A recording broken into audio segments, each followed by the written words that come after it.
ताईंचे आम्ही बरेच व्हिडिओ पाहिले आणि त्यांचं त्यावर डिव्होशन त्यांच्याबद्दल सेवावृत्ती पाहिली. मग आम्ही ताईंना कॉन्टॅक्ट करून हा फायनल निर्णय घेतला की ही जागा आम्ही वयोवृद्धांसाठी आश्रमासाठी डोनेट करून इथं काहीतरी चांगलं बांधून त्यांची सेवा करावी, असा आमचा विचार आहे. आणि त्याच्यात आमच्या वडिलांचा खूप मोठा आधारस्तंभ आहे आम्हाला.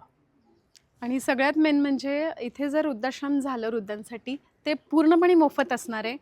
आणि तर आळंदीचं देऊळ माऊलींचं एकदम जवळच आहे आमच्या. अगदी माऊलींच्याच दरबारात आहोत आपण, असंच आहे. आणि हे जिथे चालू होईल म्हणजे वर्ष तरी जाईल, पण हे टोटली आपलं सगळं मोफत असणार आहे. आणि जेव्हा इथे बांधकाम स्टार्ट होईल तर नक्कीच ज्यांना कोणाला मदत करायची असेल तर नक्कीच पुढे येऊन हातभार लावा, मदतीचा हात पुढे करा. आणि ज्येष्ठ नागरिकांसाठीच आपण हे सगळं करतोय.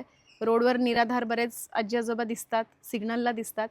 तर ही त्यांचे विचार आणि खूप मोठे आहेत आणि त्याचे आशीर्वाद प्रत्येकाला कुठे ना कुठे मिळणारच आहेत. तर मनापासून धन्यवाद. धन्यवाद. धन्यवाद ताई तुमचे पण. मी थँक्स म्हणलं पाहिजे.